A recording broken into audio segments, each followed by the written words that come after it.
If you work with athletes involved in contact sports who need strength and power to be successful, you need to spend some time in the off season building muscle. It's just a fact.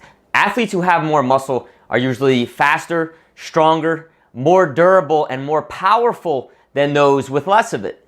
And if you have your athletes on a strength training program right now and they aren't getting stronger and gaining size like you would expect them to, you're definitely doing something wrong. Stay tuned, because in this video, I'm going to give you the 3 things that are absolutely essential to gaining muscle mass and ultimately improving strength, improving power, and getting your athletes more durable. Hi, I'm Brian Reynolds from Thunder Sports and Fitness, where coaches come for practical strength and conditioning advice. First things first, if your athletes have poor nutrition, they just aren't going to get any bigger.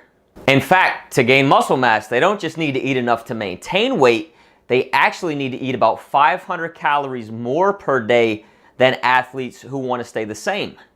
So at the end of this video, make sure you click through to see my sports nutrition blog post to see exactly how to tackle sports nutrition and the 3 things that you should be doing with your athletes to get them better in that area.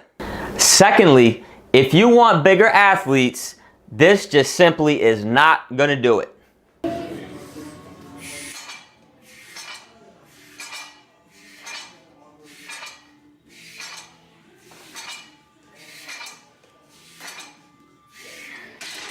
And believe it or not, neither is this.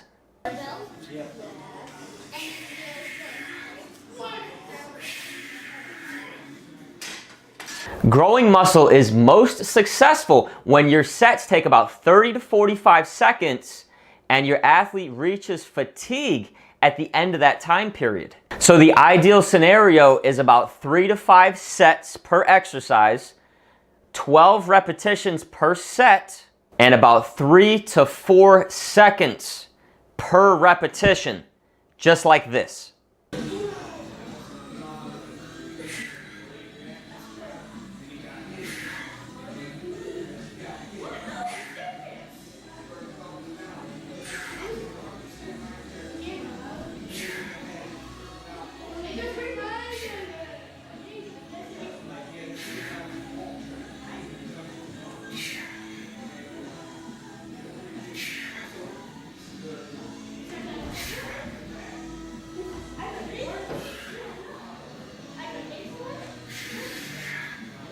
So as you can see, it's all about time under tension, meaning how long is your athlete underneath that load before they reach failure or fatigue.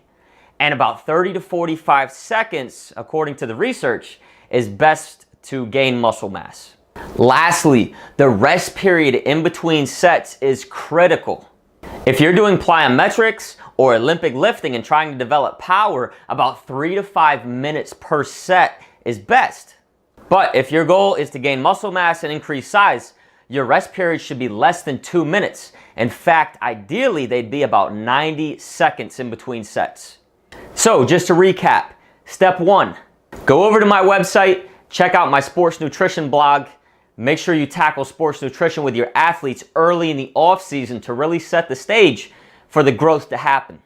Step 2, make sure your athletes are picking a weight that they can lift consistently under control for 30 to 45 seconds before they reach fatigue. According to the research, that's about 65 to 70% of their maximum weight that they would be able to lift one time.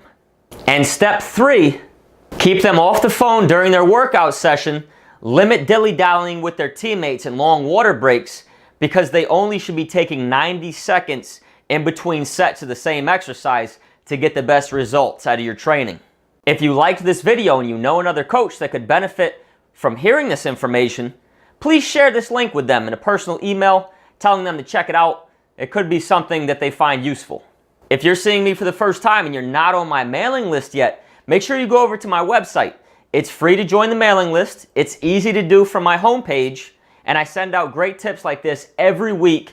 So make sure that you get on there as soon as possible so that you don't miss a thing. Lastly, if you've been a part of my mailing group for a little while and you want more guidance above and beyond what I give you in this free advice, I do offer an online strength and conditioning program to high school and college coaches.